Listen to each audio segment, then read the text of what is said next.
one and I stand on that. You and me, babe, that's black on black. Having a conversation. It's a lot to talk about. I'm glad you're here. I'm glad you're talking with me. Let's go to the phones. 866-801-8255. We were talking about Taraji, but not really, because again, we aren't really talking about the people. We're talking about the instances that we can all relate to. And it's the topic, and I appreciate her for introducing it, because I felt that thing. When she broke down and she's like, God, how am I supposed to pave the way when I'm out here? And it's embarrassing. So I was like, the transparency of that, thank you. And everybody, I saw so many celebrities and other actors give her the thumbs up, from Robin Thede to Gabrielle Union. Like, yes, she is telling the absolute truth, because they all have to negotiate and then pretend. And I'm also, let me just say this. And we said this during the strike, right? All of these Hollywood folk, these gatekeepers who can't act, sing, dance, think, but they sit on their perches and make decisions about everybody's life and what is greenlit and what is not, as if they have a damn clue. I'm so grateful that the Hollywood bubble has been burst in so many ways, and I'm watching now a lot of stuff out of Nollywood. Korea has this whole kind of, I'm watching films from Brazil and from Australia and New Zealand, and it is nice to see that there are many different ways that people are producing content, even a Carl Weber, even in many ways a Tyler Perry, breaking the back of what Hollywood was and is and what's possible. Now, we can argue about whether we like it or not, but the reality is it's all out there. And in many ways, they're also part of the problem. So in terms of not paying people what they deserve. And so I think, there's the pinnacle of like, I want to be in a major Hollywood film because you feel like you're going to get your due. But even that, Taraji talked about Benjamin Button. I don't even think she barely broke six figures on that role that she got nominated for an Oscar for. She made that film in some ways. Like, I like Brad Pitt and them, but Taraji, when in her short time on the screen, you don't need a whole lot of time to make a difference. Tina Lifford was in Bass Reeves for maybe 10 minutes for the whole entire 8 episodes. That role stuck in my brain. You don't need a lot of time to make a difference, which is the other thing that I think people without talent don't understand, that talent is community. And I meant that thing when I said, Joe Madison made the way for me to be here because there's space.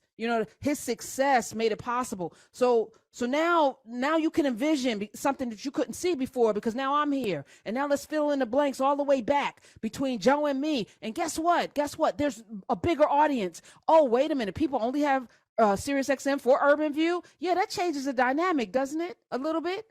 Doesn't it change it? But that's you.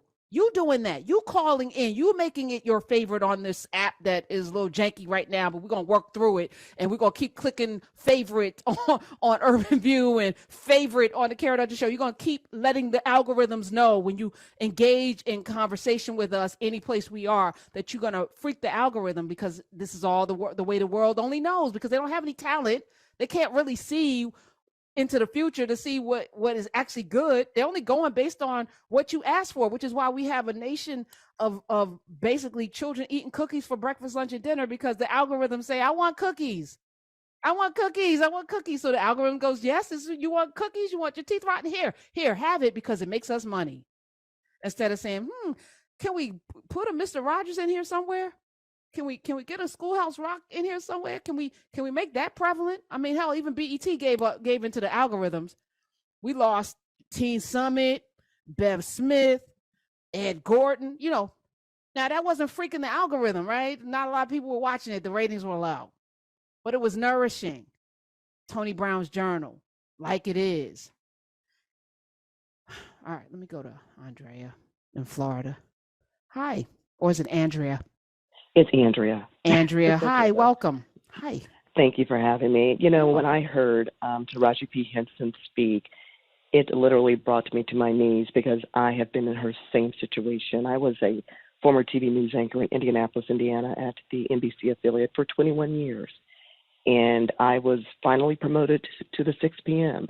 And instead of being able to renegotiate my contract like all of my other coworkers do when they are promoted, they told me it was duties as assigned.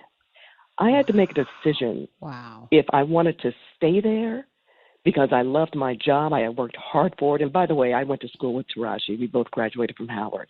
I was in the School of C. She was in, the theater department. I didn't know her personally, but I know of her, obviously.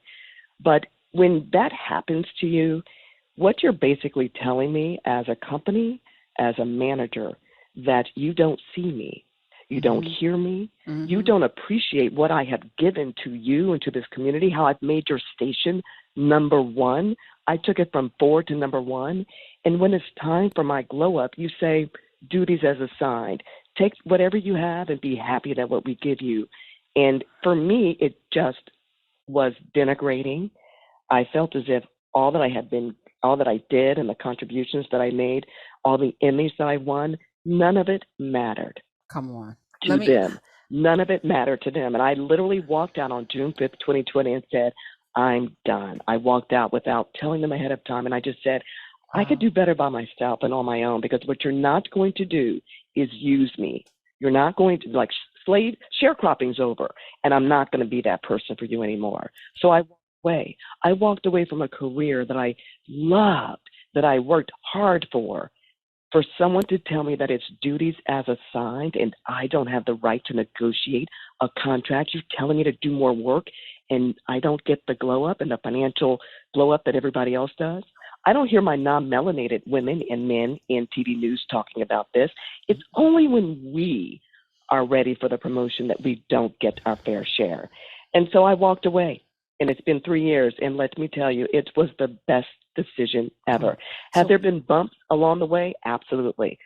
But I'm thriving, I'm happy, and I have peace and freedom. Listen, and first that's of all, important to me. I can tell that you put time into your craft. Your delivery and flow is flawless. They're flawless.